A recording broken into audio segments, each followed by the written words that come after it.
And we are live here, so welcome to the Whitfield Report After Show. I am Sam Whitfield, and I'm joined here by Apex Gamma, who is one of the regulars in the chat. He is also, I don't really know if host is the right term, but he is, I guess he is content creator over at the channel of the same name, Apex Gamma. So, welcome to the after show stream, sir. Hi. How's it going, man? So, what's up? Oh, I was just enjoying the Whitfield report, and I was real sad that I asked you when I could be a guest again, and then didn't even acknowledge me. You're just like, "Good night, everybody," and here I am. So I'm happy to be here. Yeah. So, and then I saw that you were watching. You said that you were watching Star Trek. Correct. Too. Which series are you watching? Original, Next Generation, the new one? Next gen. Yeah. It's a regular, fall asleep show for me. Just something familiar on TV, some background noise kind of thing. Well, that's what I use the original for is as background noise. I find that Shatner can put me to sleep better than anyone. So yeah, I could see that. Yeah, it's good stuff. I mean, it's old and it's cheesy. Everybody laughs at me for watching it. I've seen it all before. So again, I just kind of, your stream ended and I figured I was going to bed. So just kind of the thing to watch. You know what? It was hard pressed because Netflix just put on their Invader Zim movie, and I did used to like that show, so I'm curious to see how they did with this movie. I heard it was pretty good, so I was going to watch that, but I also didn't want to fall asleep during it. So it's Invader Zim is nearly not as good as Invader Nim, though. So yeah, right on. Speaking of Netflix, I just saw like 5 minutes ago that they're making a Breaking Bad movie exclusive to Netflix. So I never heard of such a thing. That's a thing, really? I didn't know about this either until like 5 minutes ago. I'm looking at my phone, and I mean, obviously you can't because of the thing, but right now it's like, I guess it's called El Camino, and it's about what happened to Jesse Pinkman after. I mean, did you watch Breaking Bad? Oh yes, Okay. one of my favorite shows ever. Okay, yeah, I assumed so because fans just kind of find each other, and plus Right. everyone did in like the 2000s, but yeah, I guess they're finally giving us what we actually want, which is the answer of what happened to Pinkman Yeah, after. the other main character of the show, basically. Yeah, yeah. I mean, I actually like Better Call Saul. It's not bad. I'm surprised with how good it is, considering that it's a spinoff. But no one no one really asked for a prequel, and no one asked for a prequel about Saul Goodman either. Right. Yeah, for sure. And I mean, I've seen it. I saw most of the first season, I think, and I didn't hate it, but it just didn't grab me. Not like Breaking Bad did. I'll never forget that, man. I started watching that like midway through the first season when it was still, new episodes every Sunday night or whatever. And God, Yeah, I don't think there's ever been a show before or since that's captured me quite like it. yeah. Now, I Breaking Bad. I have an interesting Breaking Bad story because I never watched Breaking Bad when it was actually on TV because it it came on after Mad Men, which was the show I always watched. Um, Ah, I'm a I mean, I'm a fan of both shows. Now, obviously, Mad Men, if you haven't checked it out, is a great series to watch as well. But like Mad Men would come on at 10 in Colorado, and then Breaking Bad would come on at like 11. And me being in, I guess, middle slash high school at the time that those shows were on, I could never watch Breaking Bad. Yeah, Um, and so like I missed the first couple of years, and then like when I finally did get like a chance to watch Breaking Bad, it was in season 4 when like things started to get like really grisly. yeah, It kind of lost its humor, or I guess it transitioned from like dark humor to just being dark, and so I was yeah, kind of I was kind of like I don't understand why people are so crazy about that show.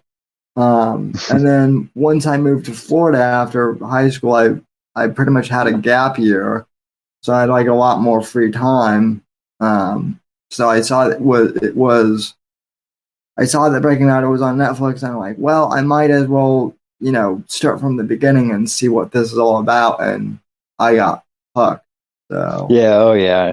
The lightheartedness of the first half of most of the first season, uh, and with the tension and stuff, and it does just progressively build. And yeah, I could see if you came in, I mean, even into like season 2 or season 3, if you just hopped in, because actually there were several of my friends that refused to watch it just because it started to gain in popularity, and a lot of right. people try to avoid things that are popular just because everybody likes it. You Oh know, yeah, yeah, yeah. So how is my um, audio, by the way? Is it all right? your audio is coming in great. How is my audio coming in? It's excellent, actually.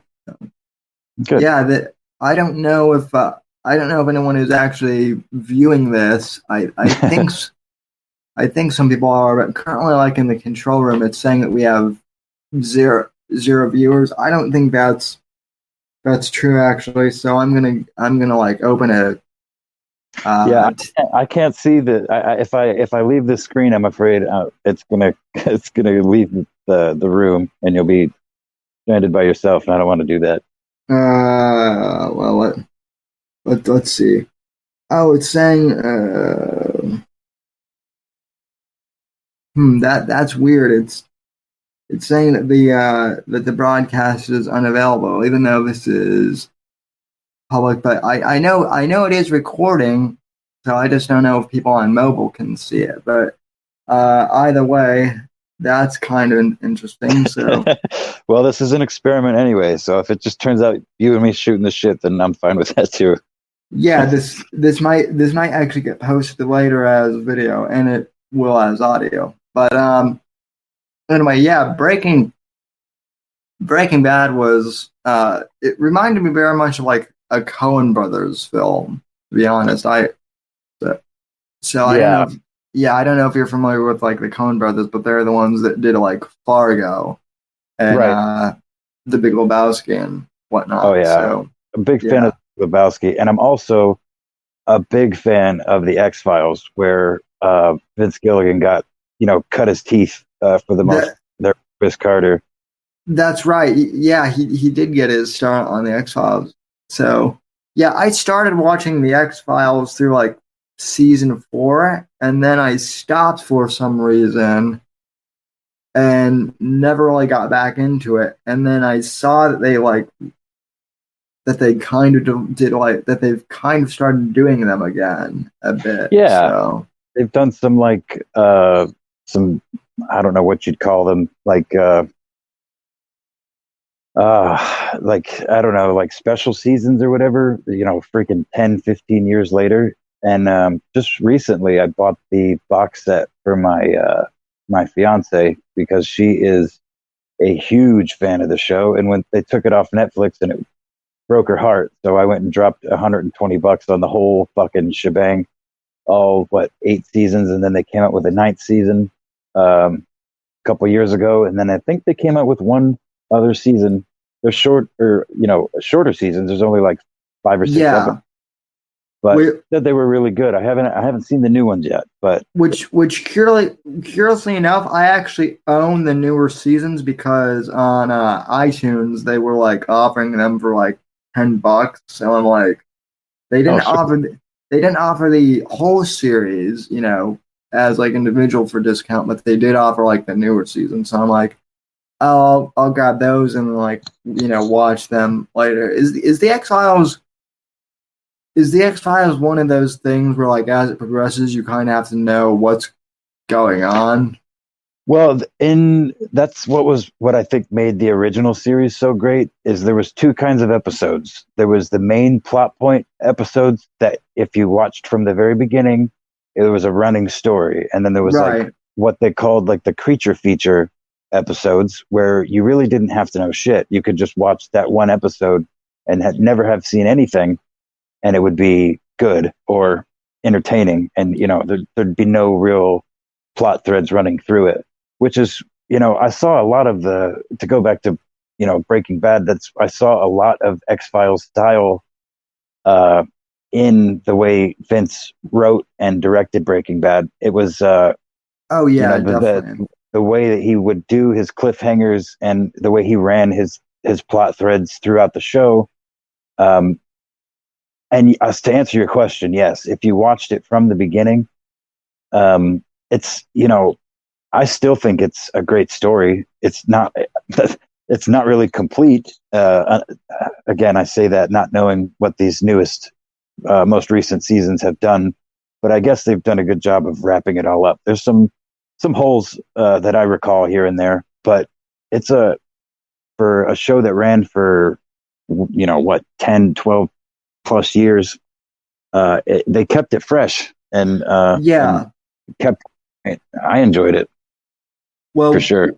Well, one show that I always loved too that was also on Fox besides the X-Files is 24, as well with right. And I mean that was one where like you were like for the entire season, it takes place within 24 hours, so you kind of have to know what's going on. But then the seasons also kind of thread, through each other too later on as well. So yeah, see, that's the kind of I love that kind of stuff. 24. There's been a lot of good shows and movies that have gotten by me. Yeah, 24 is one of them. Mad Men you mentioned earlier. I've seen. It's on my Netflix feed. It's like a 99% recommended, but I just haven't had the chance to like sit down and watch it. Yeah, and Mad Men is one of those. Mad Men is one of those shows where, like Breaking Bad, I mean, Breaking Bad obviously has like a lot more action, but at the end of the day, both Mad Men and Breaking Bad are ultimately a character study. Right. Which I find to be interesting. Yeah, definitely. So, in the same vein, since we're on, shows and stuff, one of the best things I think Netflix has put out in recent times is Mindhunters.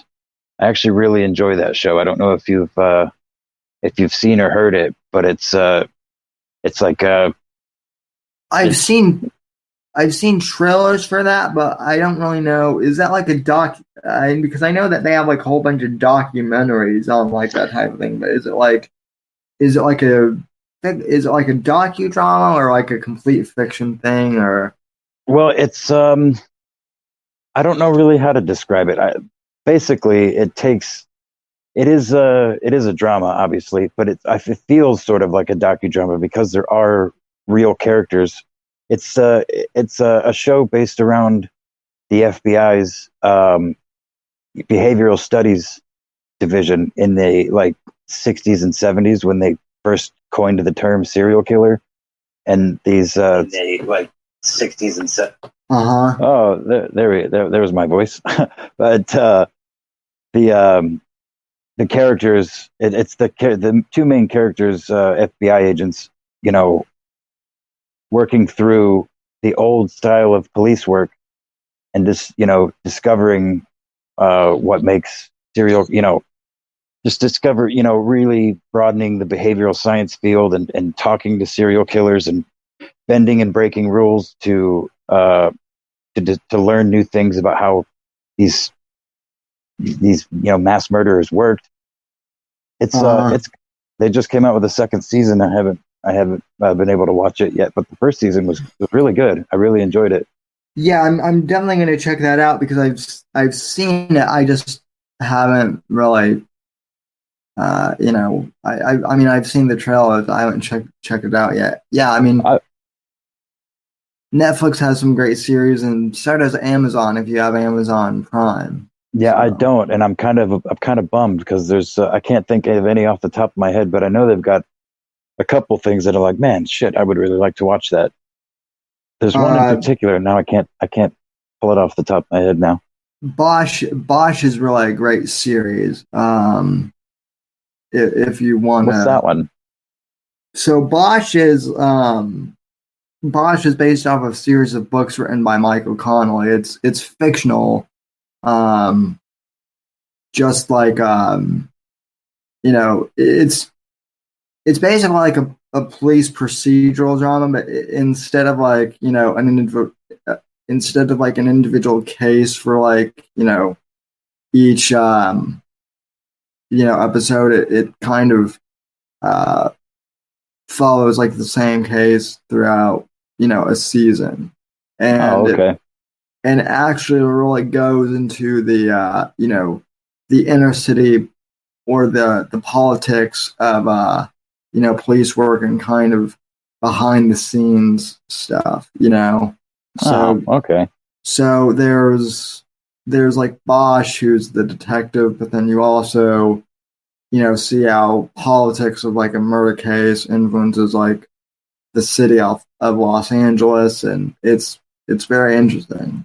So That's cool. Have you ever seen any of the True Detective seasons on HBO? yes, I have. So The I first, I was think the first one was I haven't been able to dive. I saw the second and not all of the third season, but those are pretty good. I really the really liked the first one. the first one is arguably one of the best pieces of TV out I agree. there that I've seen. I put it up there with Breaking Bad in my list of TV shows, great TV shows. Oh yeah, easily. Uh, number two. Mm, Could care as much. uh, e- Number two, I'm still on, but like I don't really care for it. Like I've had to consciously like sit down and be like, well, I've got to finish this, Right. and I have season three in my queue, but I haven't watched it yet. So I might um you know I might stick with that. I might just Yeah. season two and start on three. Yeah, I would Um, I would suggest it because I had the the fortunate opportunity today. HBO was replaying the whole third season, nonstop, and I caught it from like the third episode, so I didn't get to see the very beginning. But it's it's better than the second. The characters are much better. The story is much more gripping. Like I don't know. There's something about the characters and just the overall story of the second yeah. season just didn't stick with me, man. Well, because like everyone and granted, I mean like season one, everyone has character flaws as well. I think that's kind of the point of that show.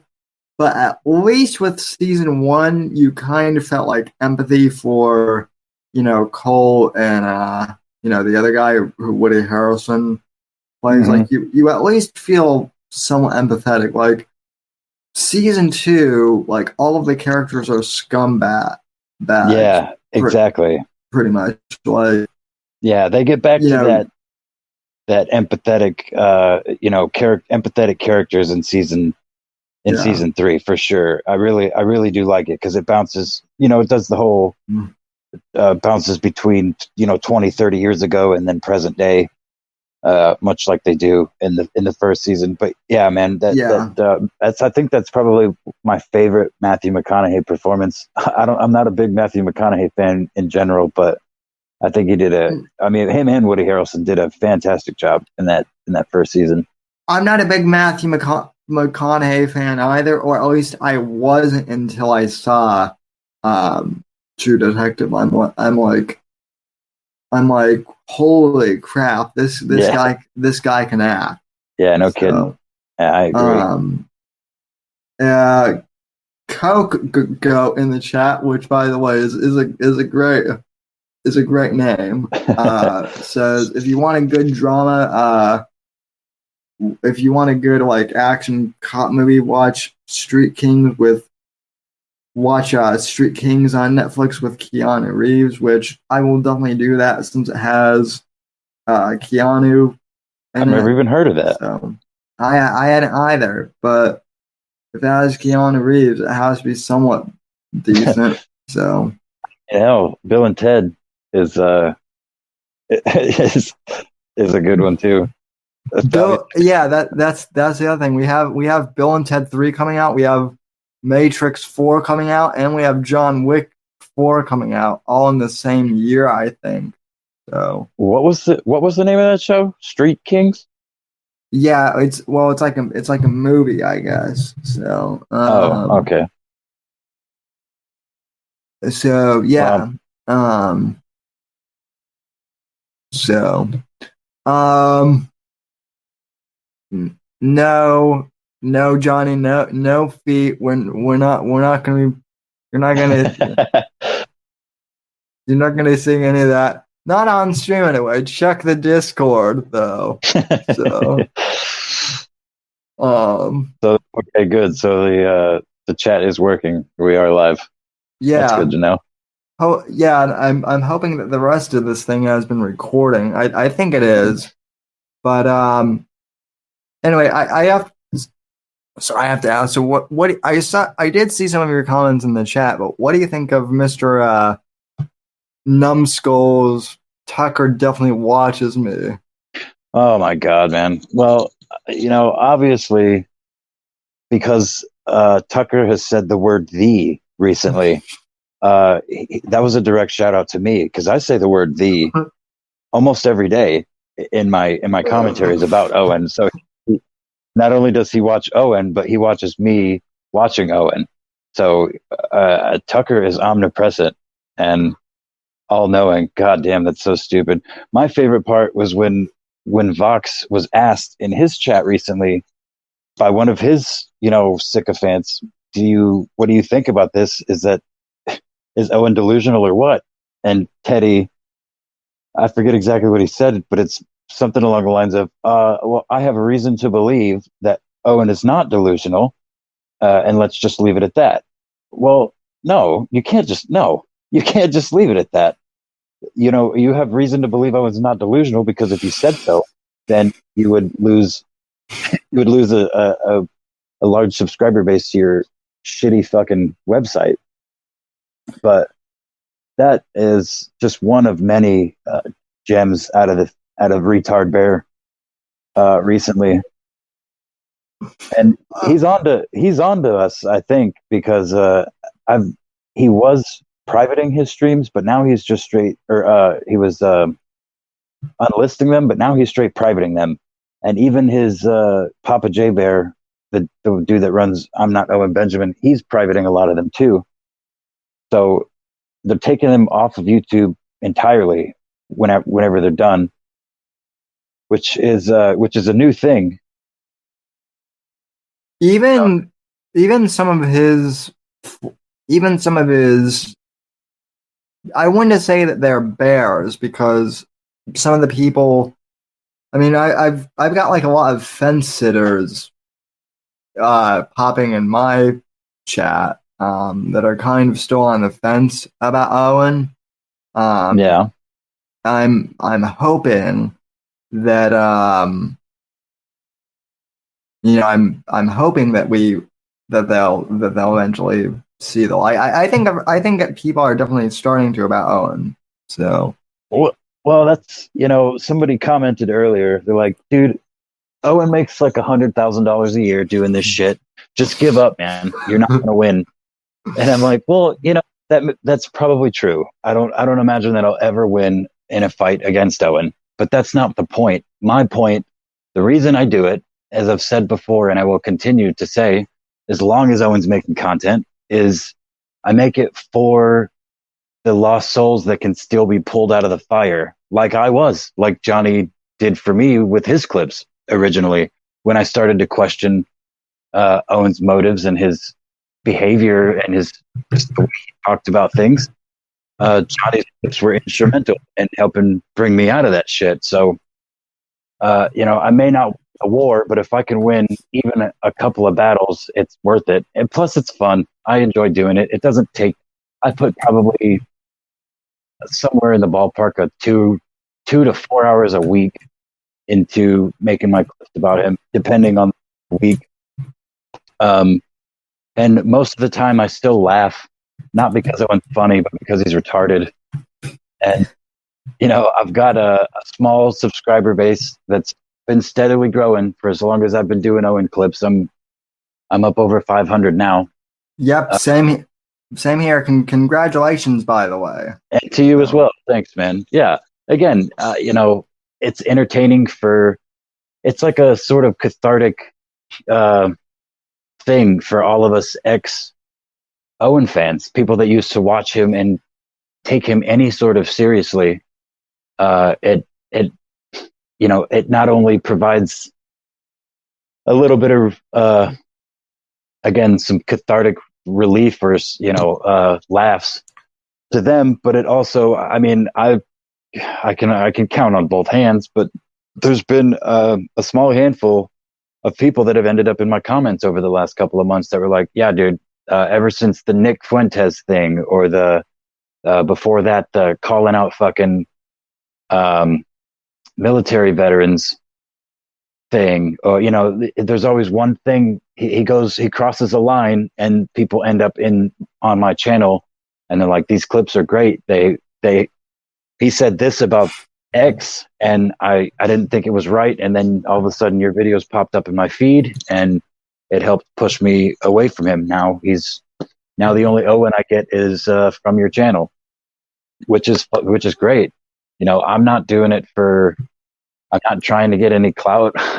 Again, I just know what it's like to be on that fence that you're talking about, and I just want to help people see the truth. And and on the other side of it, there's one guy, I can't think of his name off the top of my head, but he fully realizes that Owen is he recognizes all of Owen's flaws, but he still stands by the fact that the positive things that he's said and the quote unquote true things that he said, stolen or not, have put a fire under this man's ass. And he could just be lying, but he's pretty consistent when he does comment. He's a subscriber of mine too. Very level-headed in his approach. He's like, I follow Apex because I think it's good to see both sides of the argument. Yeah, I have a friend who's like that too, who I've actually known way longer than he's been subscribed to my channel for like way longer, even before I was really into Owen, and then he kind of got into Owen, and I mean, I guess he kind of likes Owen still, but is also kind of, like I said, viewing, some of the other things. And I mean, I've said this before. I honestly don't think I would have a problem with Owen if he didn't do what he did to Johnny and to Gabe. Exactly. So that was the spark that lit it for me too, man.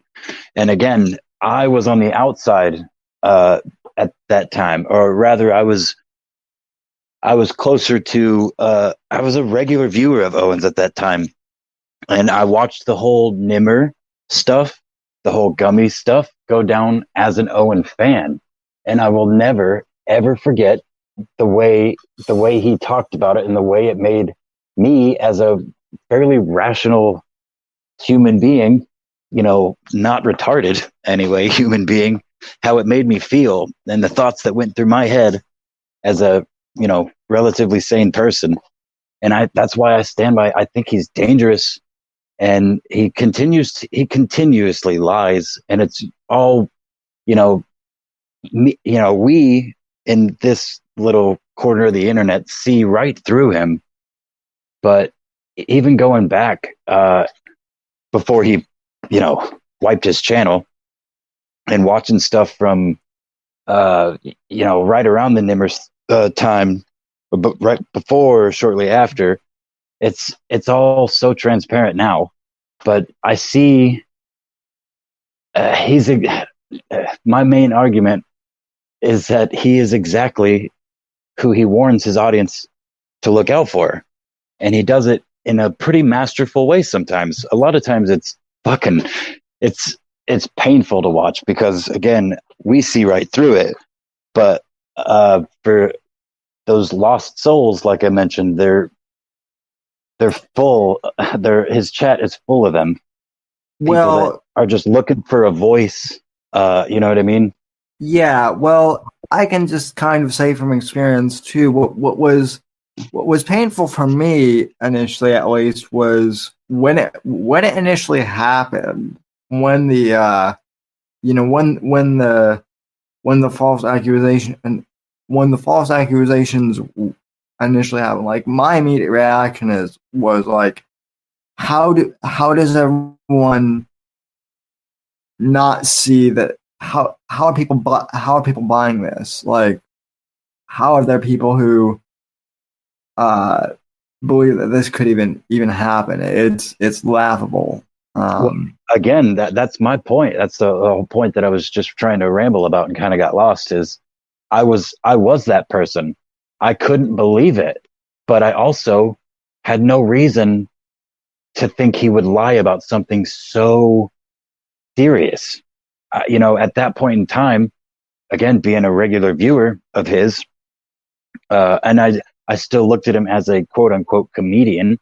So there was a level of hyperbole, I guess you could say, in some of the things he said. I gave him passes on things that, looking back, I feel really stupid for, but I never looked at him as a liar. He always talked about the truth and the importance of the truth. And I was sold. He had me under his fucking spell, just like he does, thousands of people every day now. And that's why, again, that's what prompted me to start doing it. Being a regular in once I heard Johnny's side of the story, and you started communicating with him a little bit in his comment sections, I was like, dude, you know what? I'm going to do this too. Because I think there needs to be 70, 100 channels out there that do this, because he talks for hours and hours and hours, and he sprinkles in these little falsehoods and accusations and leading statements. And I mean, he's getting really good at, well, not really good, but he weaponizes his audience regularly, like he just did with was it Shaya, or the Bear Jew or whatever? Oh, Shaya. He had his Shaya, yeah. He had his Twitter up on screen for a full 10 minutes. It talked about the dude's family history, where they immigrated from, and his parents and grandparents' profession, and then finished off with where he lives. Kind of, you know what I mean? Like, he's nonchalantly saying, guys, this guy was close to me and he was always a piece of shit, but now look what he's doing. I'm not saying go do anything, but somebody should do something about it. Just like he did with, Johnny and Gabe, just like he did with Alan, just like he did with Little Big Bear, as I call him, otherwise known as Mersh. is acting very much like a Big Bear, disciple lately. Yeah. Yeah. Well, that's a whole nother enchilada. Yeah, it is. But I just had to throw it in there. I'm just saying, he uses the same tactics with all of these people, and he's proven to me, and again, everybody else in this corner of the internet, that he will do and say anything when he feels like he is threatened or feels like the hammer is coming down on him. I don't know if you saw the clip that I posted from one of his Instagram streams, where someone in his chats just asked him, because he's going on about Christianity, and Yeah, Owen. someone asked him when the last time he read the Bible was. Oh, hey Owen, when's the last time you read the Bible? And he's like, well, since you're banned for life now, I don't think I have to answer that question. And he's like, by the way, just because I can see patterns that you guys don't in people's speech, uh, they jab, jab, hook, and just I can see the jabs, and then they get banned for life.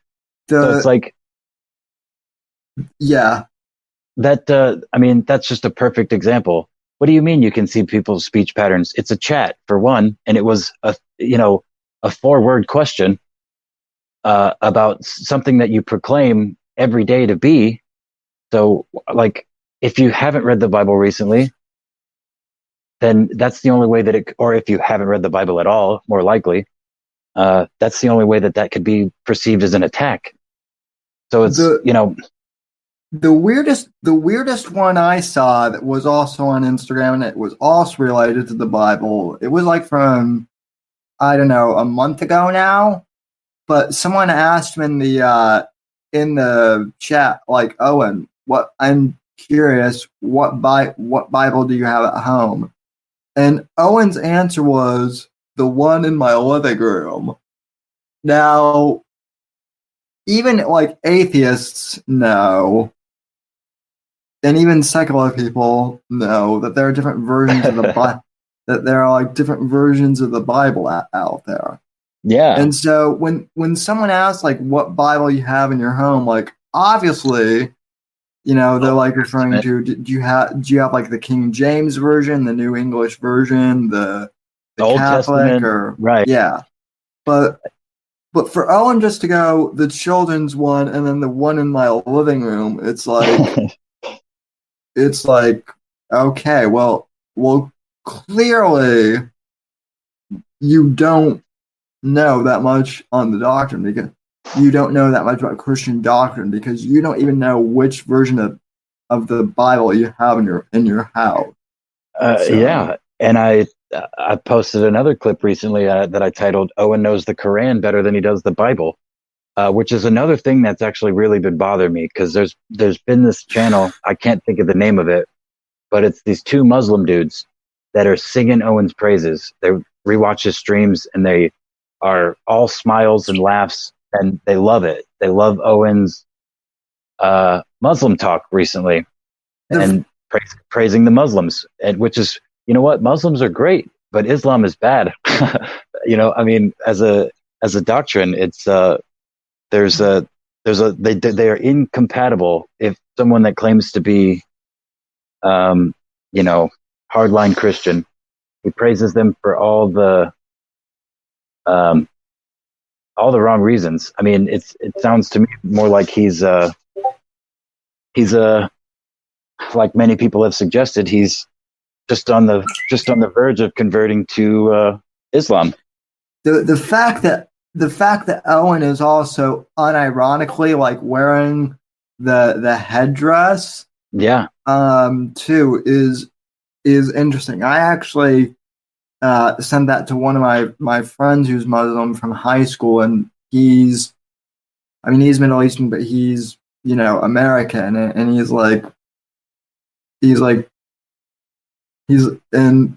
my friend goes, this guy is retarded, because not even American Muslim men wear the head, they don't wear the headdress, like, unless it's like in ceremony, but they don't walk around just wearing the headdress, like, unironically. Well, that's just like his stupid NASA coat that he'll wear when he goes on a 2-hour tirade about the moon not being real and shit like that.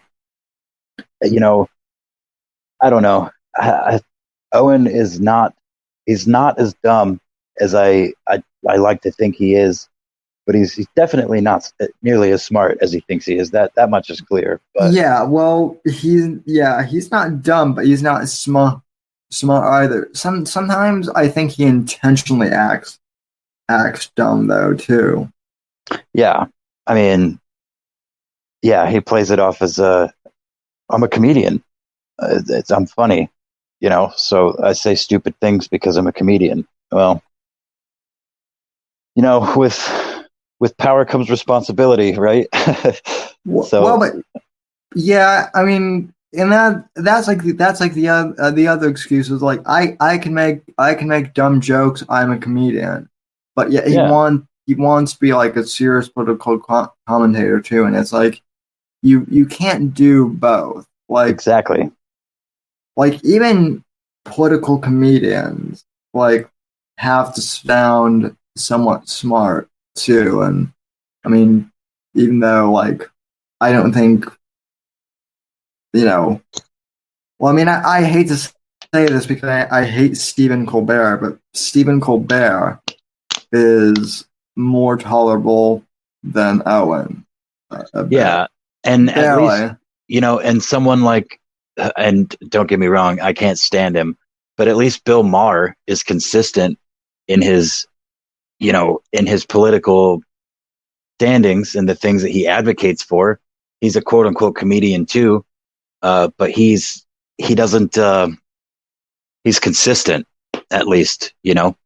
Bill Uh, Maher Bill Maher would eat Owen's lunch if those two yeah, were yeah, were ever on yeah, yeah, were ever for on the sure. handout. And I mean, listen, if I mean, as far as political views go, I detest Bill Maher. Yep. But if and I used to say that there couldn't be anyone who would make me take Bill Maher's side over him. I used to say that there was no one who would make me take sides with Bill Maher, but Owen would if Yep. Yeah. If they were in a debate or in a conversation, absolutely. And that's the other thing. A couple people like Space Dementia is a regular commenter of mine. She regularly will pull, from my clips that I post of Owen, will like cite almost verbatim from another YouTuber that's been around for 8 years or more that he's pulling this shit from. And that's the other thing that drives me crazy. People are like, "Oh, well, but he speaks truth." Well, yeah, that he does. There's a little bit of truth in Owen's fucking crazy ranting sometimes. Most of it's nonsense, but even the truth that he's talking is literally ripped from someone else. So by definition, you could get that truth without all of the baggage, without all the negative, without all the vitriol, without all the victim playing and the shaming, shaming of the audience. Because that's the other thing, man. I remember when he first started going hard on the bannings during the Nimmer stuff. I remember being not afraid, but like I was reluctant to chat in his chat because I didn't want to get banned. I liked being part of the conversation, but I also didn't want to call him out on the shit that I heard. Uh, it was short lived, but because I very quickly got banned when I decided I was done with hearing the bullshit. Like that's not true, banned, banned, banned, banned, banned. Um, Coke Coke go in the chat goes, did you guys see he turned on Sabo? Oh, I didn't see that, but I'm not surprised he at did turn that. on. Oh, Uh, I I I guess according to Coco, I'm not surprised at all though. I mean, who hasn't he turned on? yeah, one bridge So to cross, one bridge to burn. That's Owen's motto. You and know, El Jefe goes, Apex Gamma is the first official bastard son of the DZ. Changed my mind. Well, I ah, mean, yeah, but I mean, El Jefe, who's the dad then and whatnot because we're all well there are two chicks in DZ but I don't think it would work so yeah, Yeah, you know what? I'm grateful. I'm grateful to you. I'm grateful to the DZ and everybody in there for being as welcoming and as helpful as they have been. Because I mean, by by all rights, I don't. It sounds gay, but maybe it kind of is.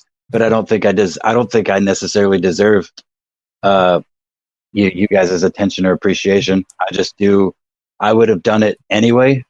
What I do, but the support, like I was telling Johnny Diggs, who recently said he was no longer going to be watching or commenting on any of my videos. But then a couple weeks later, he shows back up, and I thanked him for, all the comments that I get. It just it helps me to continue doing it. I think I would still do it even if I had 15 subscribers still, like I did originally. But it makes it's a nice spirit lift to know that people appreciate it, and it's not going into the void of the internet. And yeah, I mean, what was that? Some sort of chat just popped up. Oh, there's a text chat function in this StreamYard. Yeah. Yeah. So,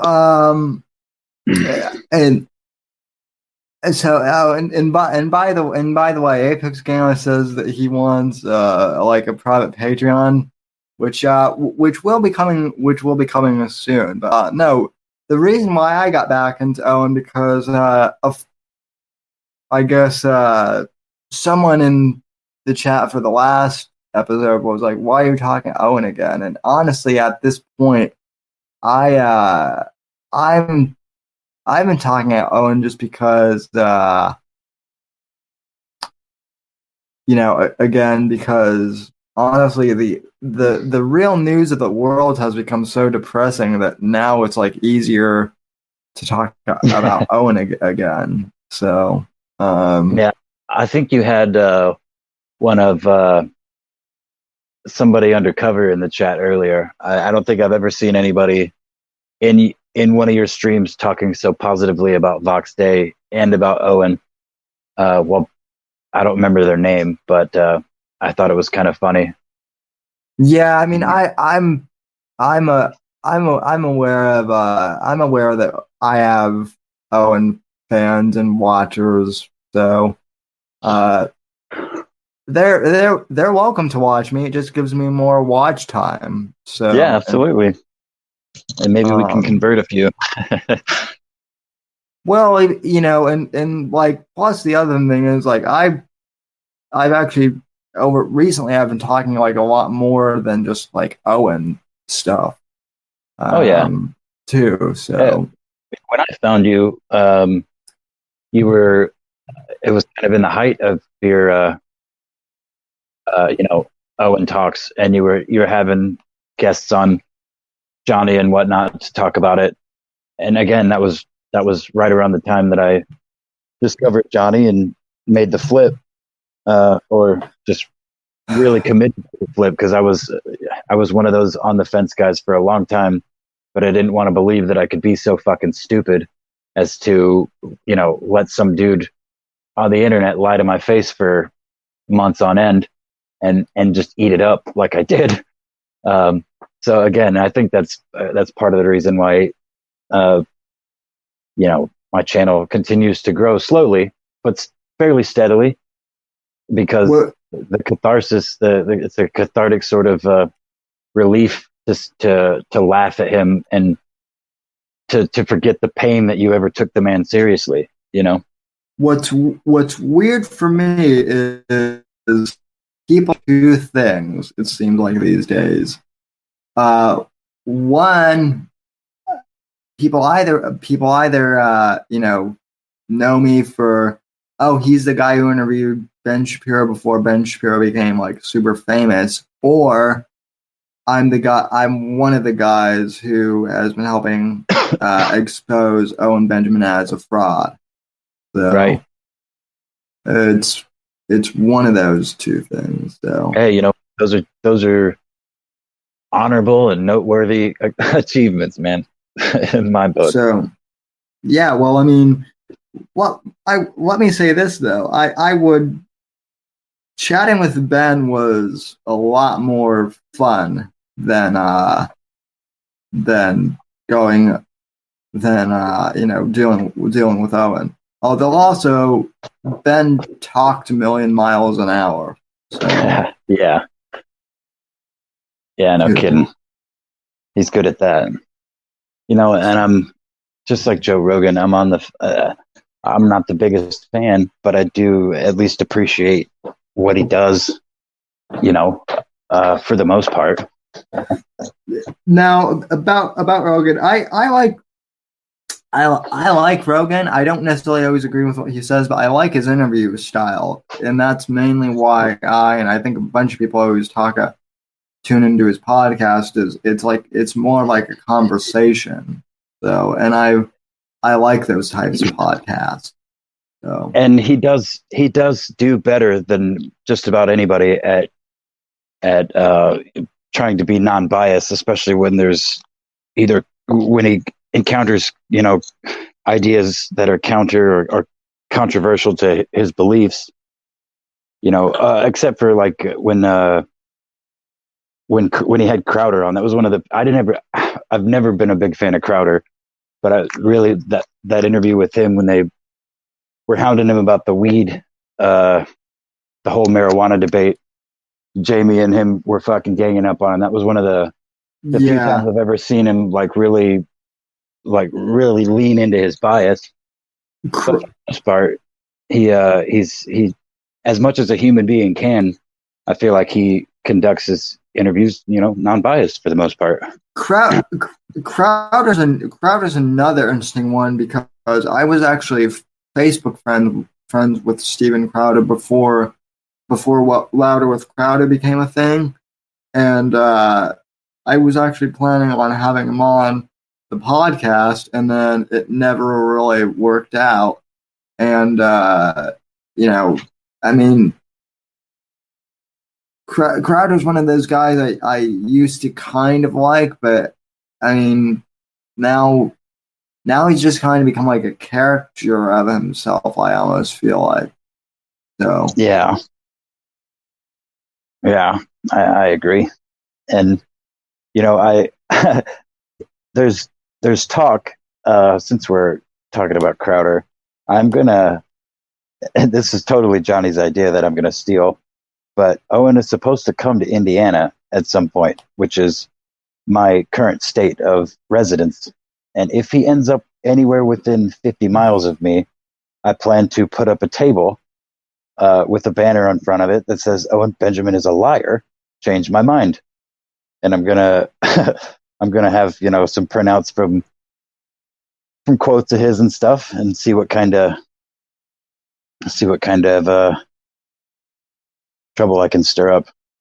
I'll ship Whitfield Report T-shirts and whatnot that you can that you can sell there, and we'll have John Arcade T-shirts and posters and whatnot Hell yeah. too.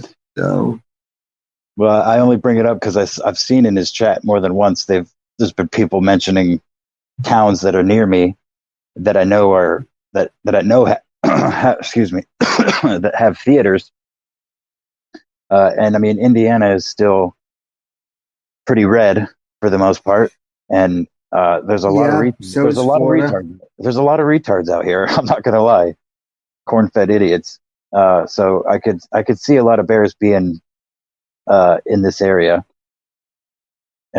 Which reminds me, actually, just today I was pulling off the highway going home, and on the back of this SUV, somebody had written, like they write with shoe polish on their windows for Oh yeah, sports teams or whatever. It just said "Bear," BEAR exclamation point in this back window, and like all I could think is that's a fucking Owen Benjamin fan.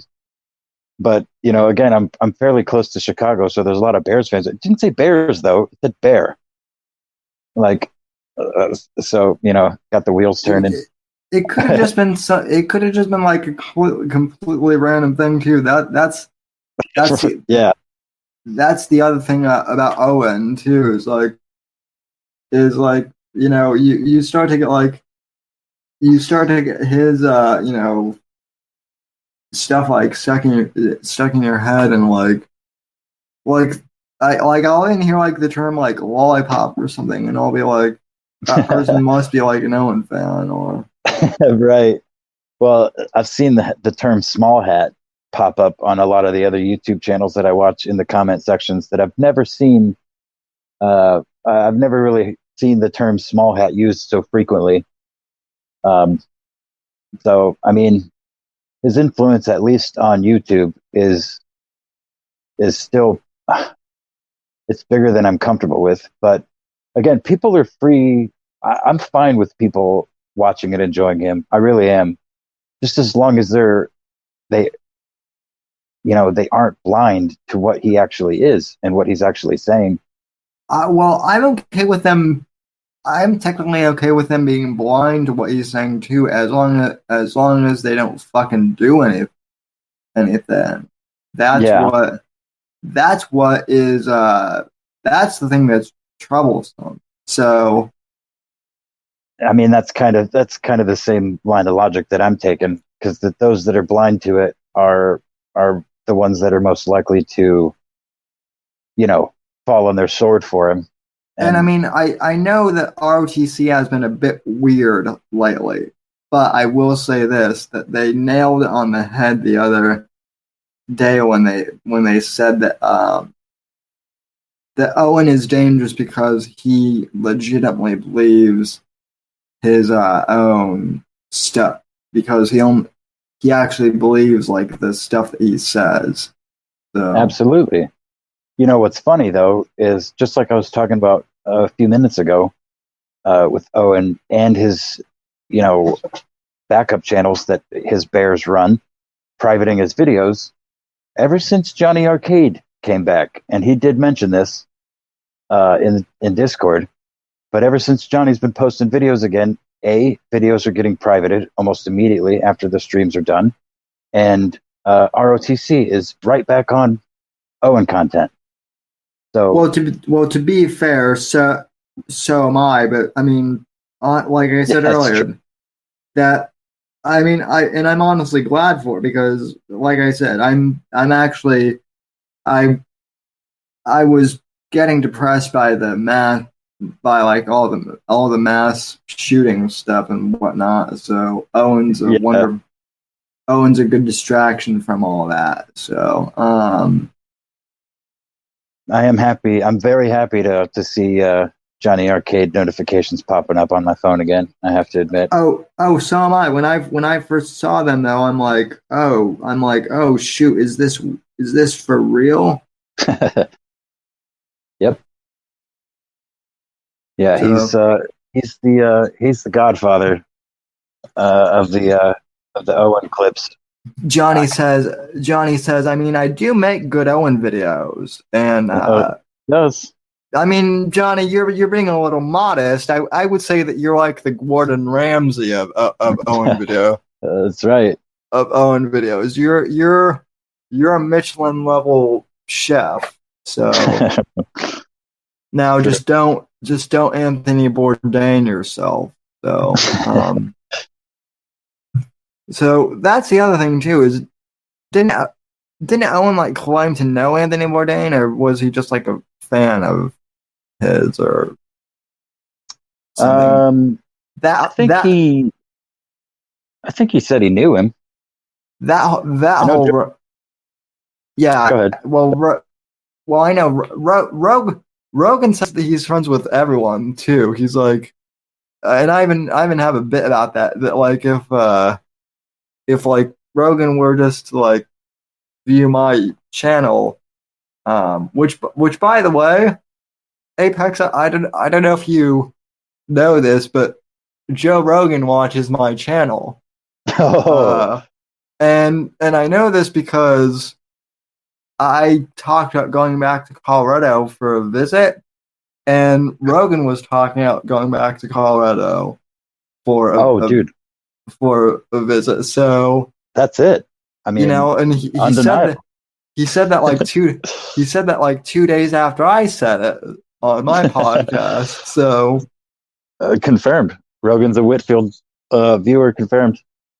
yeah. So That's awesome. yeah. So yeah. So I mean, and that's the other thing too he is Owen clearly doesn't understand how cable news works or how that business works because Tucker wouldn't have time to watch Owen because basically like I know someone who was an intern at Fox News and he didn't work for Tucker specifically but like the way all those shows work is they basically spend like the morning and then a good chunk of the afternoon doing research and show prep and going over with the hosts, okay, here's who you have on tonight. Here's what we're going to go over and whatnot. So it's very regimented. So Yeah, and then not to mention Tucker has a family, well, yeah. that he's got to spend time with too. So not sit in his yard and yell at his laptop. well, I doubt that Tucker is like, yeah, honey, I'm going to go upstairs and watch this Owen Benjamin dude on my laptop. So like I'm assuming that he has other things that he wants to consume that are probably non-political when it comes to content. So I would think so. Oh, excuse me. And yeah, again, the Vox thing that it just fucking it really stuck in my craw. The way that person in his chat was asking him legitimately if he thinks Owen is delusional, and Vox in his spaghetti way. Well, yeah, I have evidence that would suggest that Owen is not delusional, but I'm not going to give you what that evidence is or even hint at what it could be. I'm just going to say that, yeah, Owen is probably right, and I have reason to believe that. Well, what reasons, dude? That doesn't help the situation. That just throws you in with Owen. Again, if he didn't, he would risk having that bridge burnt while he was standing on it. I think I just figured out why Owen is so obsessed with Tucker all of a sudden. Because like him or not, Tucker has really great hair, and Owen, I mean, he does have like a unique head of hair. I'll give him that. And like Owen probably has a secret gay crush on Tucker. So yeah, probably. I mean, Amy cuts his hair with fucking child-safe plastics fucking scissors by the looks of it. yeah, he's well, and I guarantee you that he's not getting the $500 cuts that Tucker does. So, yeah, the makeup and shit.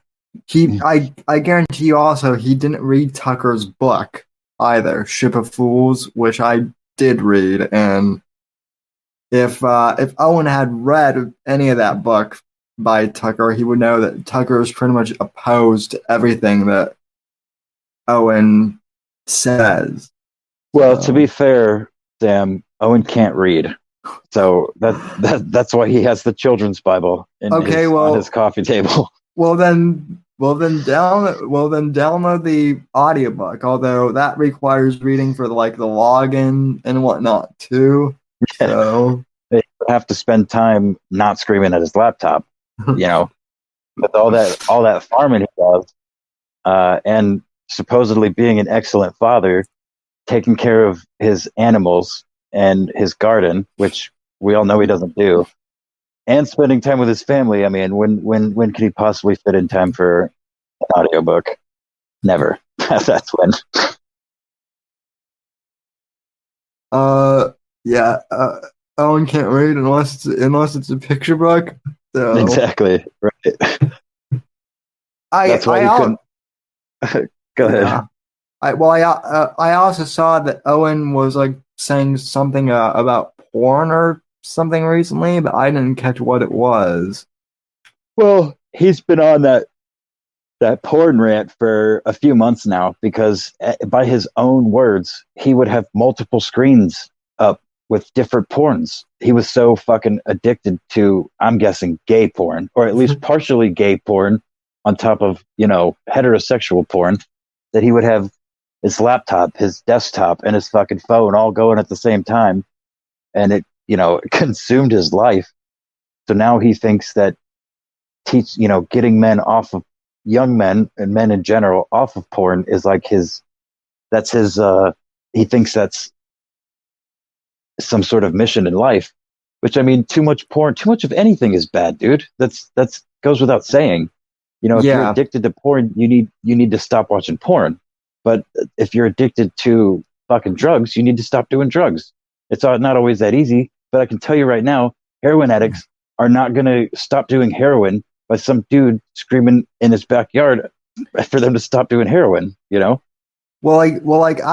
know people who say that they have a porn problem, and they're going to like a legit psychiatrist about it, and Yeah, they're not they're not going, oh man, I'm addicted to porn. You know what I'm gonna do? I'm gonna go watch this guy who screams.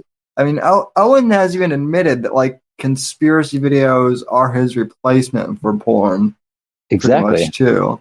exactly. And which goes to like another point that I've always had, which it's like, okay, just because you're like making a substitute, that doesn't like change anything.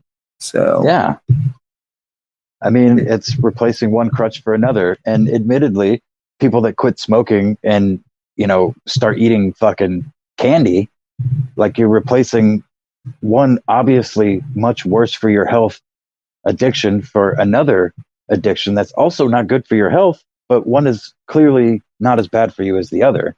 But it's still an addiction, that the root cause has not changed. You know what I mean? Your addictive behavior has not been addressed. My favorite is when people go, yeah, I quit cigarettes, and I'm like, really?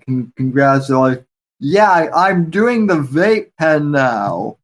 I've kicked my smoking habit. I'm like, no, you just switched your addiction for you know for another. So And you know what? That's a good example because I'm actually in that boat.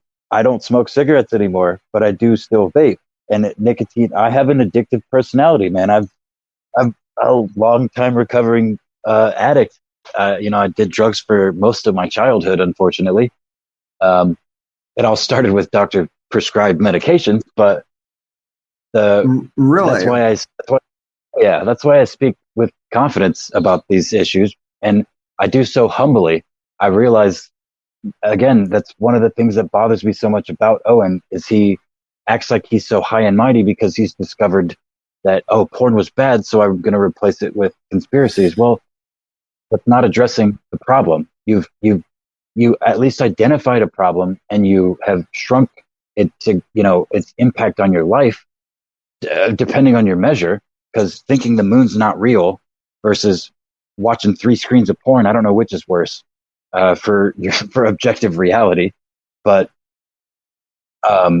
yeah, it's the cigarette thing. Like, I mean, I can say without question that I go to the gym for at least an hour, 2 hours, 5 days a week, and I can run on the treadmill. I can do things without getting winded. I don't cough up a bunch of nasty shit.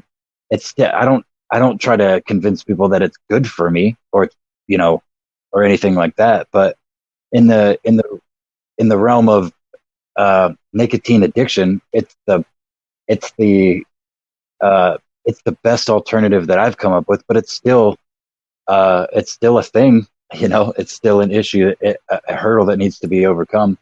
yeah. I mean, I certainly, I think anyone can get addicted to anything. I mean, I believe it or not, I was addicted to playing The Sims for a while. that simulation game where you like, Oh yeah, and I got addicted to that where I would play that for like 16 hours straight, and you know, yeah. so like anything can be addicted. So Well, yeah, and that's the problem with you know, the way most of the social media was engineered from the ground up to it's engineered to addict people and hit those buttons in your brain, uh, to release the chemicals that are much like drugs or anything else. So I think everybody has their vices and everybody has their potential to be addicted to things, but again, you know, the whole idea that you have to recognize it. That's why any real recovered alcoholic or drug addict will say that, if it could have been, like in my case, it could be 5+ years since you've done any drugs, but you're still a recovering drug addict for the rest of your life, basically, because it consumed a large portion of my life. And at any moment, if I let my guard down, I could end up right back there. If I convince myself that, oh, well, I'll just this one time or whatever, you know what I mean? There's that sort of, and that's what bothered, one of the big things that stuck in my craw about Owen for a long time before I even really turned the corner on him was like, dude, you're not addressing the actual problem. You're talking around it, and replacing porn with conspiracy theories and watching multiple screens of porn at a time to thinking the moon's not real and yelling at your audience and shaming them into thinking that we didn't go to the moon and the earth is not a sphere and all the other crazy shit that he says. That's doing damage outwardly instead of just watching porn and consuming his own life. Now he's damaging other people. And again, that's the root cause of why I can't stop making my stupid shitty clips about him. so I do want to ask you real quick if you don't mind. So you said that you were addicted to prescription drugs. Yep. And I feel like that's the one thing that like no one talks about because obviously big pharma doesn't want um that being brought up. Well, Um, details. You want some details? Is that what you're getting at? I mean, I don't.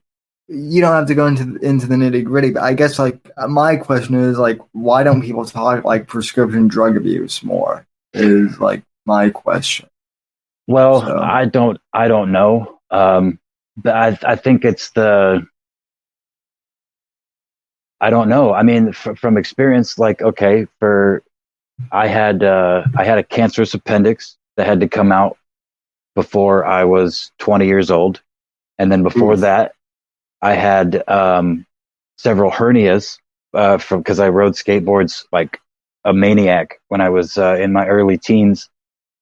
So at 15 years old, I had a pretty serious hernia that needed to be replaced or needed to be fixed rather.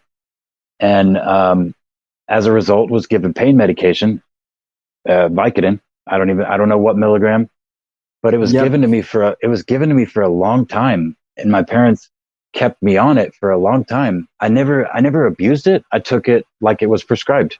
I took one before school.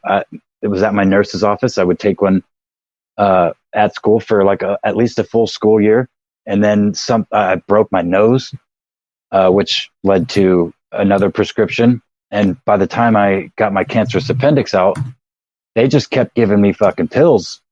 And because it was a doctor with with this lab coat saying this is what was needed, it got to the point where I didn't realize that I needed the shit until they said I couldn't have it anymore. By the time I was 22 or 23 years old. Wow. And at that point, it's like, well, shit, I've been taking this medication basically every day for the last 5 years, 6 years, in my late adolescence into young adulthood. And so as a result, started looking for it wherever else I could find it, which, led to the whole underground, street pharmacist, street doctors, rather, friends or friends' parents or wherever, and I can't even tell you how many thousands of dollars I've spent on pills, just to take away a perceived pain that for the most part I didn't have. And, physical therapy, none of that was ever even, like, an option, I guess you could say. Like, it was literally just chuck pills at the kid. And, I mean, I also grew up in the 90s when they were prescribing Adderall for every like 200,000 kids they were giving it to, there was like 10,000 that actually needed it, or something, some crazy number like that. So I don't know. I feel like I was right in the middle of that boom. And I don't know. I feel like I see more, even on TV and stuff, I see more, with the very little TV that I watch anyway, like negative advertisements about medications and keeping an eye on them and, watching your kids. But it's not about big pharma and prescribing them. It's about, well, you have these prescription drugs in your medicine cabinet. Make sure your kids aren't taking them. Not, Right.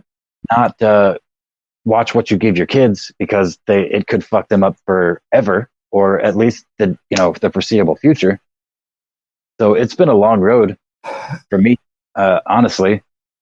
But go ahead. It's also kind of weird though, because, and I'm not one for conspiracy theories, but it is a little weird to me that, like, when I was growing up and then in the late 90s and early 2000s, the big push when I was in elementary school was the school psychologist what wanted to put me on wanted to diagnose me with like ADHD and put me on ADHD meds. Mm-hmm. Yep. And my mother was like, well, okay, why does he have what makes you say that he has ADHD? Well, he gets bored and he doesn't focus during the math portion of the school day. He doesn't like doing math very much. And my mom's like, okay, that doesn't mean that he has ADHD. That means that he doesn't like doing math, like, Mm-hmm. Well, hundreds of good on your thousands mom. of other. Well, and then the psychologist was like, yeah. So anyway, we'd like to have him take Ritalin and prescribe him. And my mom was like, if you put my son on Ritalin without my knowledge, first, I don't give consent, but if you give it to him, I will sue the school district so fast your guys' head will spin. And from that point on, they never patients. So meanwhile, I had friends who were on the ADHD meds, and I mean, it made some of them calm, but it made some of them also like really like droopy and like erratic and weird. So, well, I think that's part of the root of all of it, the big pharma in general. And it's one of the things that Owen has said that is true, whether it's from his own mind or not. But, you put someone in a lab coat with some sort of degree, and people tend to not question it. And that's where, admittedly, my mother is kind of a fucking lunatic, and she has been for a long time. So she took whatever they said, and it may as well have been gospel, Yeah, my mother was the exact opposite of that, and thank God, because otherwise I would literally be like a vegetable, just like, yeah, like literally like the doctors were like, your son is never gonna walk, never gonna talk, he'll be a vegetable for. And my mom was like, we'll fucking see about that. So, well, exactly. And I mean, I'm not only am I not alone, but I think I'm in the majority in a lot of this stuff as far as, uh, parents in my generation and maybe even your generation, obviously your generation, that everybody's thinks they're too busy and they take, their own interests beyond, they take these professionals' words for it, even though they're getting paid to prescribe these medications to kids. It's a problem, and it's been a problem for a long time. Now, It's accountability, really, is what it boils down to. Parents are afraid to say, "Well, no, I'm not giving my son that," when it turns out that your son actually needs that. You know what I mean? But nobody does any real research with the age of the internet. That's another thing. We didn't even have a fucking computer until I was 17 years old or 16 years old, and even then it was dial up internet, and there was like 15 websites or something crazy like that. yeah. But so information is much easier to get a hold of since the turn of the century, and even more so since then. So I think the the big pharma, I guess you could call it, they preyed on people's ignorance, and that's why, like I said, just like you mentioned, it was similar in my day, maybe later in my school life, but every fucking buddy was on Ritalin or Adderall or something. And for every, eventually it came out that for every like 500,000 kids that were prescribed it, there was like a very small percentage that actually needed it. They were just chucking the prescriptions out because those doctors were getting paid for everyone that they did. So it's not about the well-being of the child. It's about the well-being of the doctor. And nobody, the Hippocratic Oath or whatever, to do no harm, kind of went out the windows at some point. And well, and I don't put it all on the doctors either, because they were lied to as well. The quote unquote studies that go into this shit is all skewed, to make it look like, oh, well, it's not going to do any harm. And then 15 years later, there's a class action lawsuit because, 5 million people got cancer or something from taking that giving medication or something. You know what I mean? Like, well, wait a second. Wait a fucking second. How did this get past the FDA if all these people have cancer? Well, you see, they were lining people's pockets. Yeah, Alan in the chat says, I was more out of butthole. Then he follows that up with, I know what you guys are thinking. This guy is full of shit. And then he says, but it's true. Now, see, Alan, that's comedy. That is. I love Alan. Yeah. Alan and I had real fun at the end of last year taking over the Unbearable Facebook group. So, well, I had a lot of fun digging him up from Ursa Manor and getting him to the Lazarus Stone and bringing him back to life. So, yeah.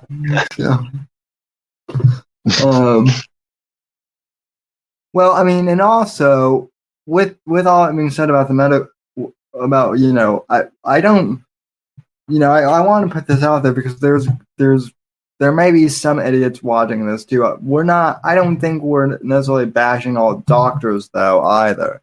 no. With all that being said, don't fucking trust WebM. Don't self-diagnose yourself on WebMD with shit either. Yeah. So, and you're best off not taking one or even two, like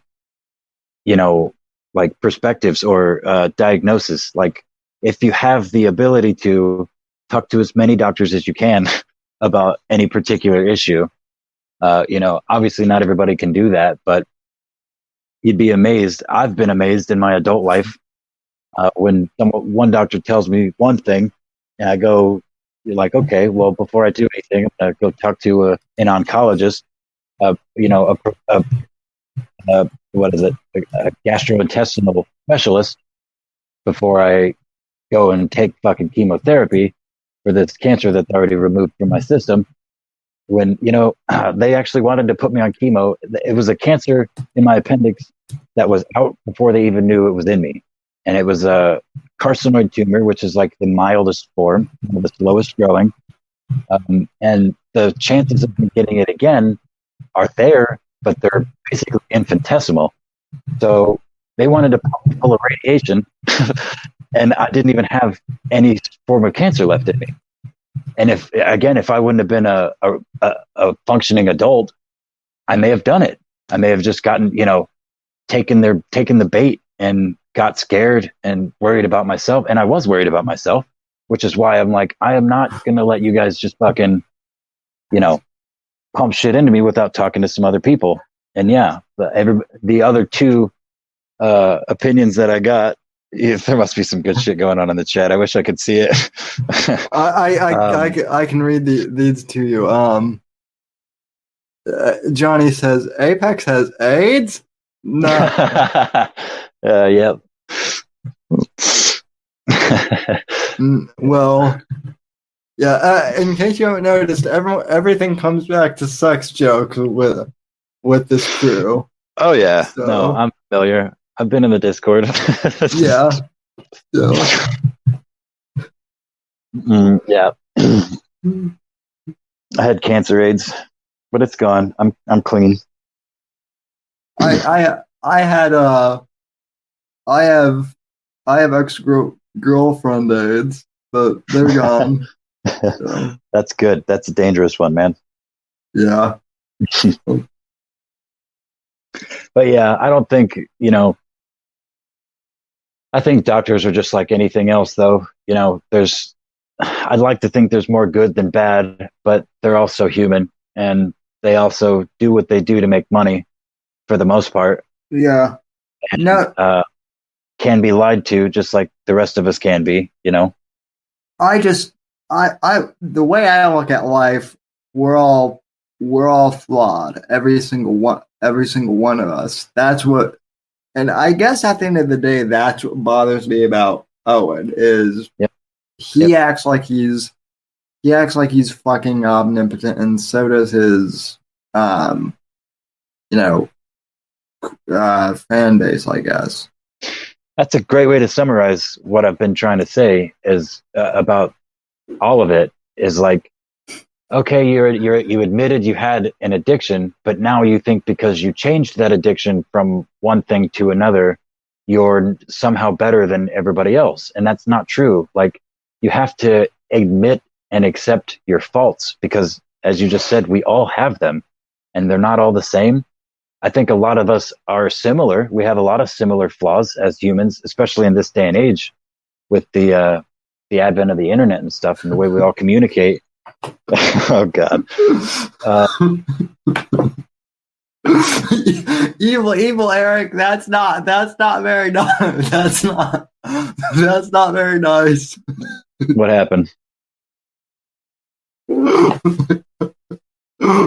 Eric can be pretty evil. Evil Eric goes, Mersh is poor. So well I mean, his couch ran away. Give him a break, Eric. Well, that's not really a flaw. That's a financial status, I guess. But I mean, I'm a college student, so I'm not exactly raking in the bucks either. So I mean, I work like most Americans, like most people. I gotta go be a wage slave. I wish I could use my, creative talents to make money, but I mean, I am a little bit, but at this point, my ad revenue pretty much pays for the podcast. Like at this point, I'm breaking even, which is an improvement from a few years ago. But even so, to all the bears who are watching this and who are like, you sold your soul to Spotify and to all these app developers. Like, no, I'm not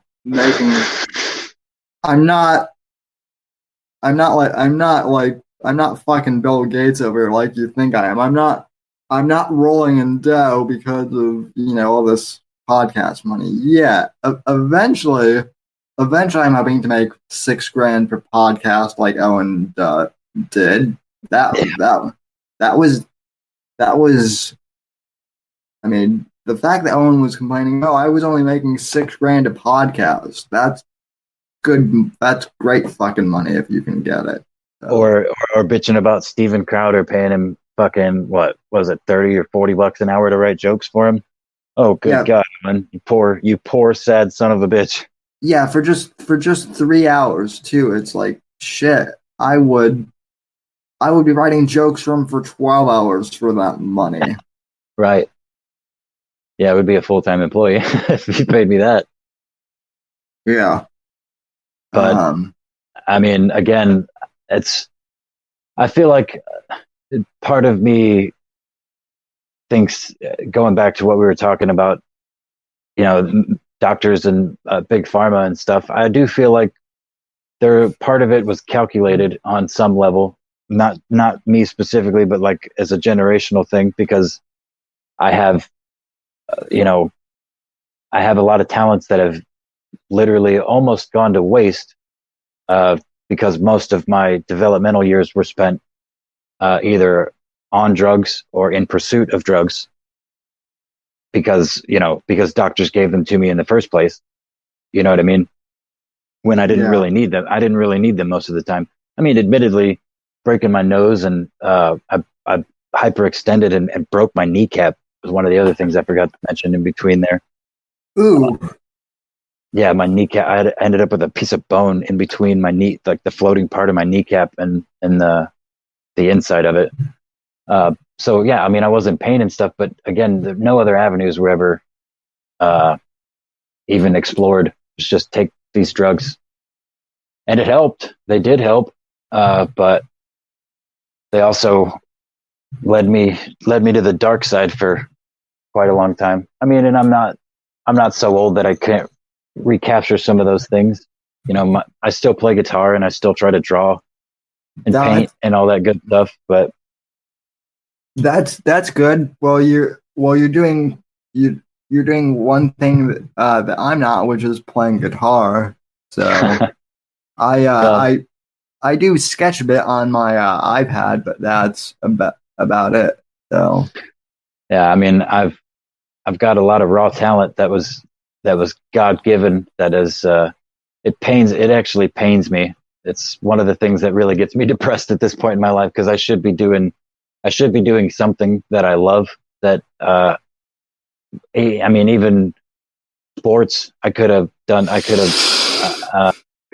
at least some sort of athlete. But it's the past is the past.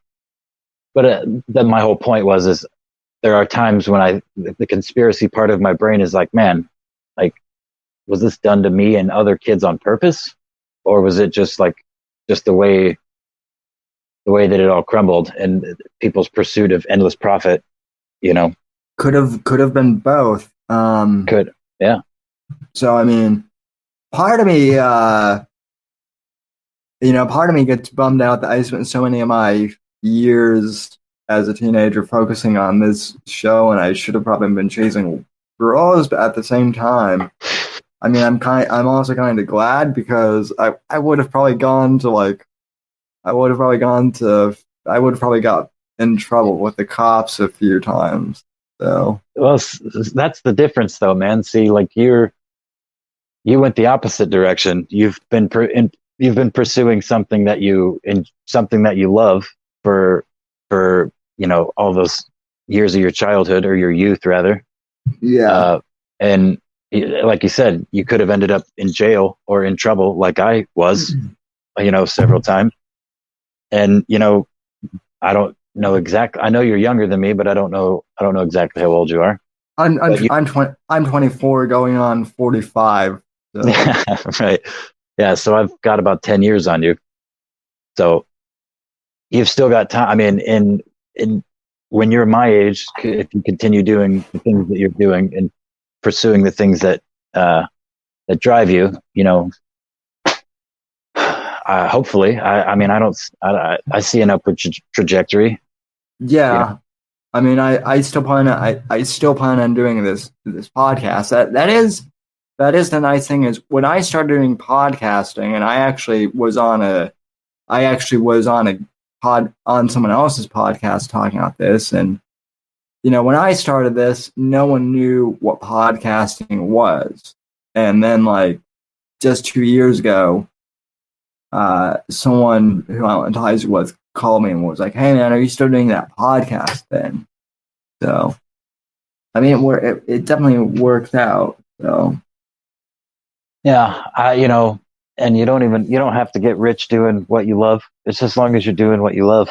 That's kind of my thing because now I'm stuck in a place where I've got to go and work jobs that I don't really care to do just to make enough money to feed myself and keep a roof over my head and all that good shit when I could still supply those things and be doing something that I enjoy.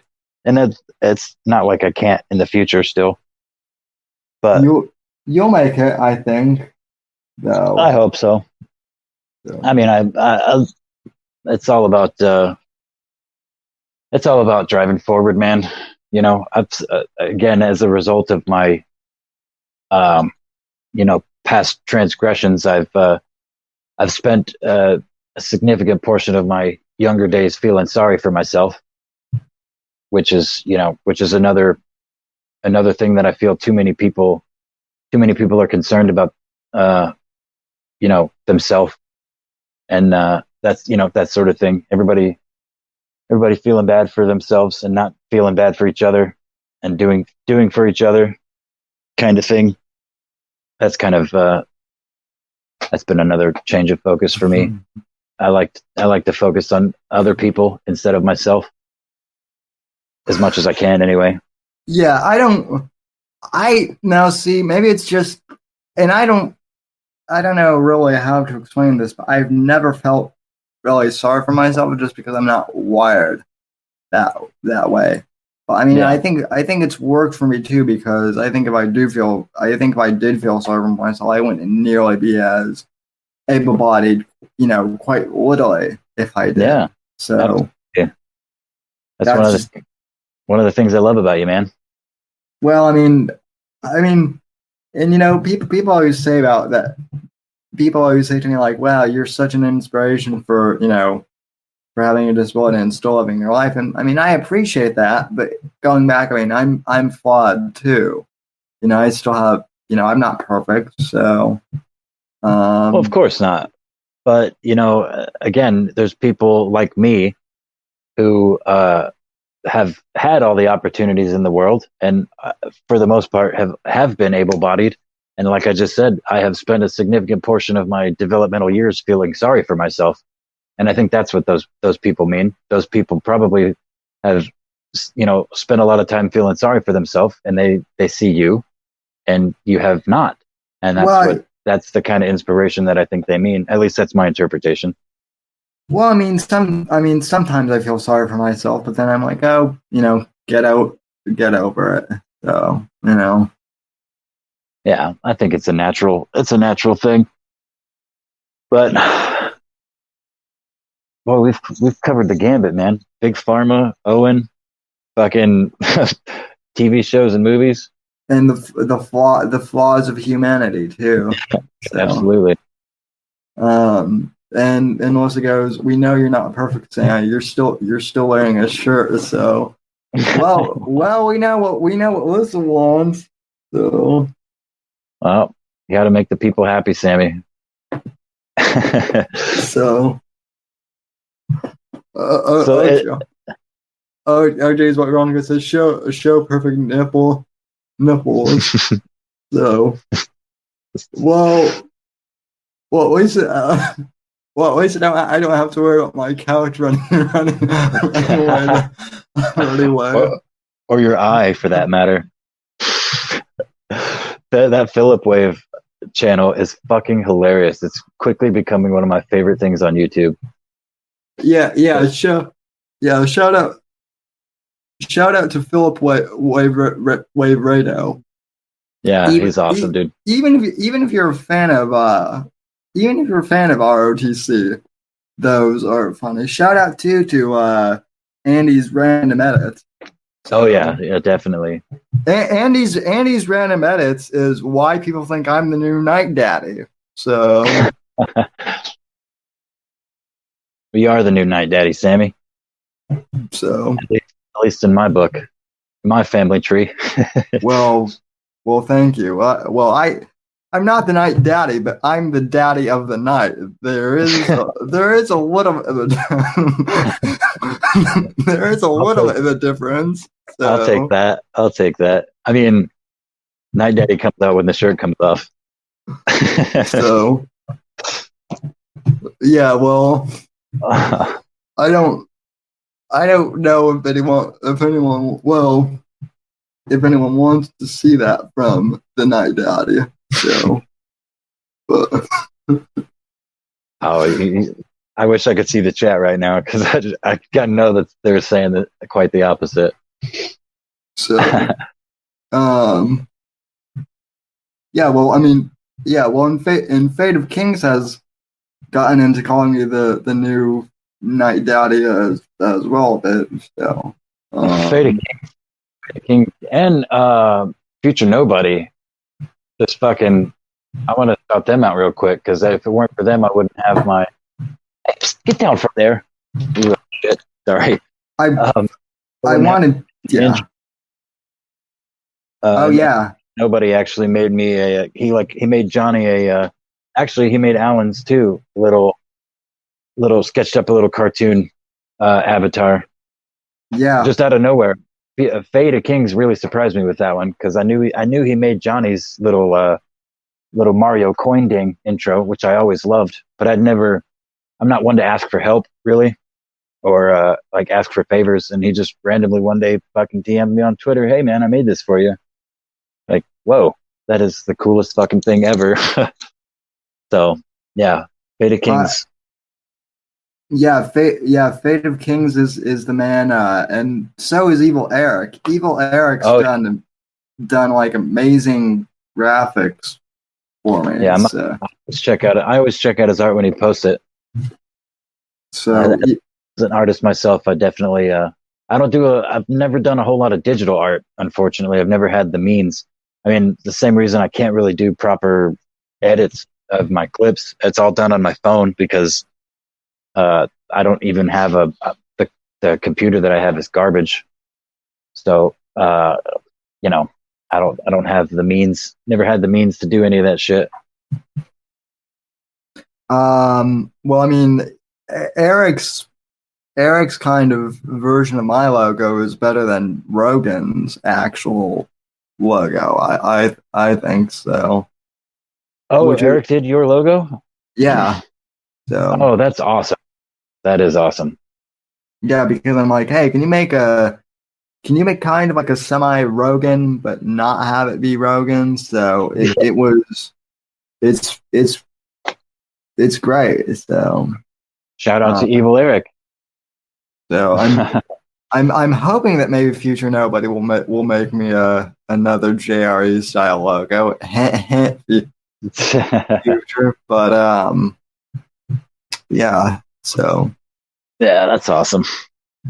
uh, anything else you want to cover? I know you said you've got to get to bed here soon.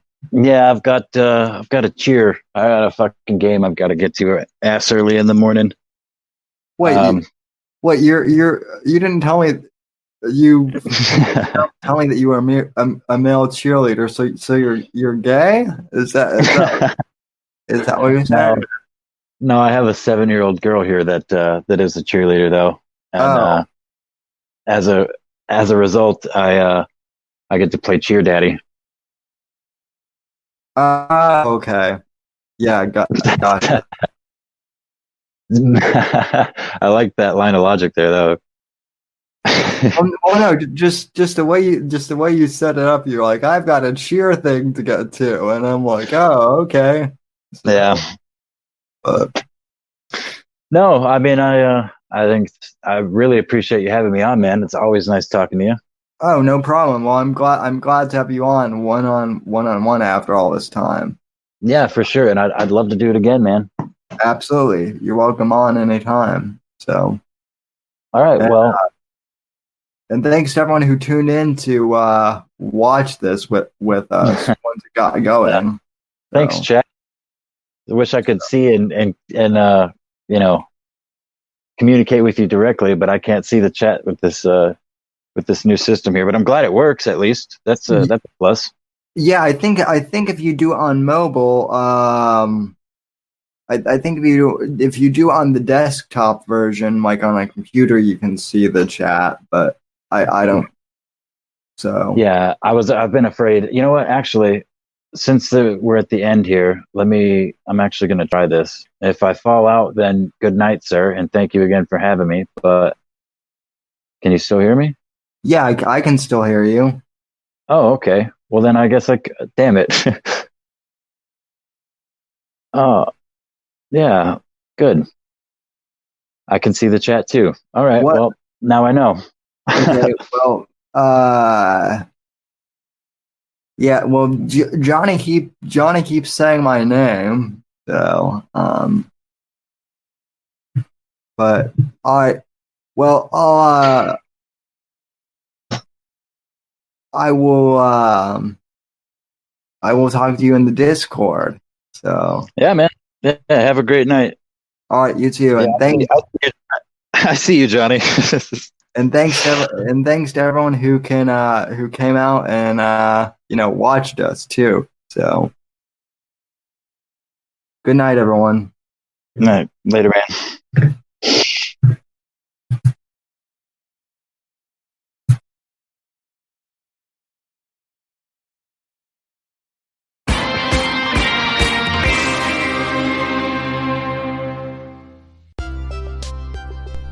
Hey there, folks. If you've made it this far to the end of the podcast, I'd like to thank you very much for listening to the show. You are the ones that make it possible for me to make an income from podcasting, and I greatly appreciate that just by listening to our show. You are helping us gain ad revenue. However, if you would really like to help support the show, I encourage you to please donate to the podcast and become a supporter of the show. You can head over to anchor.fm/Whitfield Report and click the support this podcast button and choose the amount that suits you to support the show. Or you can click the link in the show notes and it will directly take you to that page. If you can support the podcast, I really, really appreciate that. Anything that you can do to help out is greatly appreciated. Even if you can't afford to help financially support the podcast, I encourage you to please go on iTunes or Apple Podcasts or Stitcher and please leave this podcast a positive 5-star review. That really helps us out here at the Whitfield Report. Thank you for listening, and I'll see you next episode.